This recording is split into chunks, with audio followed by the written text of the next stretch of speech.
2, 3. Oh!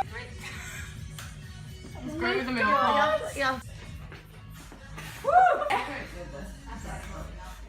Last one. Mate, did you weigh yourself before?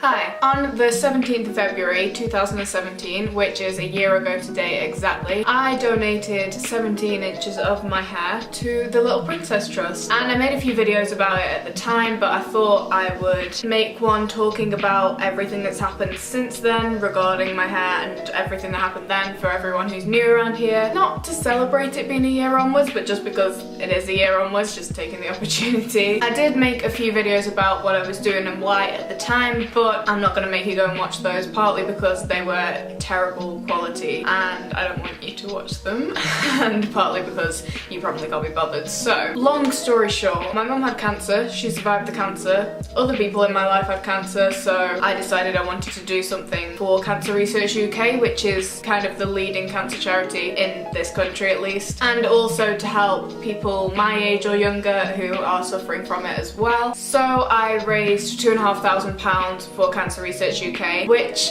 in the grand scheme of things is just a drop in the ocean, but without lots of people doing things like that, there wouldn't be any money for the research. Obviously, it would be fairly hard to do that without doing something that would make people donate. And the thing I was kind of known for my entire childhood was my very dark, very long curly hair, and from the age of about 9 up until I cut my hair last year, I hated cutting my hair. I wanted it as long as possible, so I thought might as well cut it off and like people are going to be shocked by that and probably going to donate, which worked. And I got, as I said at the start, £2,500 in donations, which was so much more than I was expecting at the time. I set my original target on GoFundMe as £100 and I hit it within 2 days, which was I still don't have any words for how amazing that felt. My hair used to be waist length and it's now, as you can see, pixie cut sort of length, and that took 17 inches of cutting off, so it was a lot of hair, and that all got donated to the Little Princess Trust, which is a charity in the UK which makes wigs for little girls and more recently little boys who have suffered from cancer and had to go through chemotherapy, and they're just a really good charity, and I wanted to do something to support them. And yeah, that's basically what happened. So I thought today I would make a video looking back on where I was a year ago when I first cut my hair and what I was expecting to come out of it and everything like that compared to what's actually happened since I've cut my hair. If you want a more in-depth kind of explanation of everything that happened when I was cutting my hair and everything that led up to it and everything like that, as I said, I made a video about it at the time, which I will leave the link to in the description, but you don't need to watch it to get what I'm on about in this video. And if you do choose to watch that video, you will notice how terrible it looked when I first got it cut. I had no idea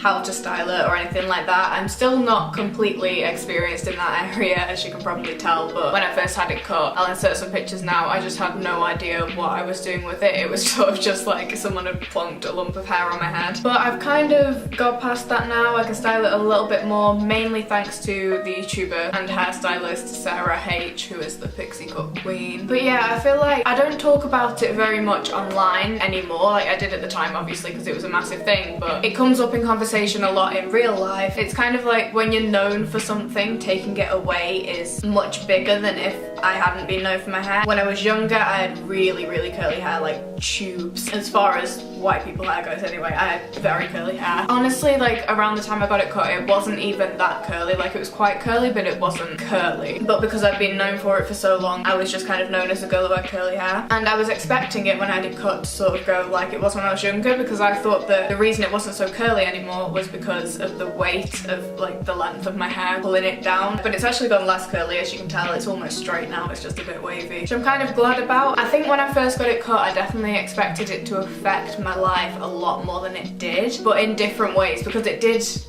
I don't know how to explain it. In certain aspects, it changed my life in ways I didn't expect it to. This is sounding so dramatic, but I don't know how else to word it. But in the ways that I thought it was going to change my life, it didn't. For example, I thought I was going to get a lot more negativity for it than I did. And obviously I get like a bit of stick at school for it, but it's mainly just like joking around and teasing and stuff. I don't get any genuine like meanness from anyone. The only bit of actual negativity I really faced was online, and it was like 2 comments on the video I made about it, saying about how it looked like a boy. And that just didn't really affect me at all because the people commenting it were like 40, and if you're really reaching that much that you're a 40-year-old man and you're bullying little girls who are trying to help people, then get a life. So yeah, there was definitely a lot less negativity than I expected, and still is. There's still people who make like jokes about it, like, oh, you look like a boy. But boys don't even look that bad for a start. And also it's just kind of joking around, it's not genuine like bullying or anything. It did change my personality a lot, I think. My public speaking is a lot better because of it, which is unexpected, but basically I did some assemblies at school, like standing in front of the entire school, so 1,000 people in total, and talking to them about what I was doing and why, and that was how I got a large proportion of my donations, people just giving spare change into some little collection boxes I had. And if you can stand up in front of 1,000 people, and a lot of them are people you know, and some of them are betting on whether you're gonna cry or not, and some of them are like laughing at you because they're your friend, and some of them are the intimidating people from your school year. If you can do that, you can pretty much speak in front of anyone, I think. And I didn't think that I was actually going to be able to do it. I didn't do it very well, I was very shaky, not loud enough, anything like that, but I did it. So now I'm much better at public speaking, and my confidence is a lot better as well, which is partly because of the assemblies and partly because you kind of realise how much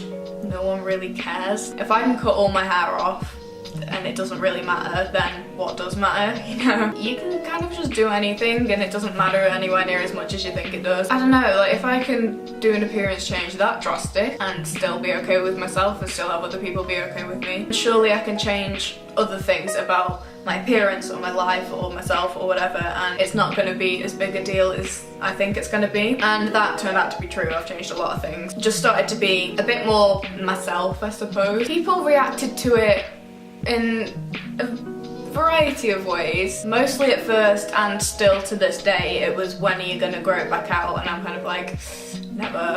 At the moment, not planning on growing it out. If I ever do, I'll never have it as long as it was before, because I had no idea how easy short hair is to manage. Because when I had long hair, it was dry and frizzy and curly and knotty, and I had dry ends, and it was just a mess, a nightmare basically, and I couldn't have a shower under an hour long. Whereas now I can just get in the shower 10 minutes and I'll be done. Less than 10 minutes even. And I can get out of bed in the morning and like rub a little bit of product on my hands and sort of just scrunch it up a bit and it's done. Granted, it doesn't always look good, but it looks presentable and it doesn't look like an actual dirty mop has been dumped on my head, which is what it would look like if I didn't style my hair when it was long. So yeah, never going that long again. However, I would consider having it sort of like wavy, choppy, shoulder length kind of thing. The only thing is, if I wanted to grow it out, I would have to either go through a mullet stage or a bowl cut stage, neither of which I want to do. So I'm not going to be growing out anytime soon, but possibly in the future. I don't really have any kind of like point or summary of this video. It was just kind of to talk about it because I feel like it is something that affected me quite a lot. Not necessarily negatively or positively,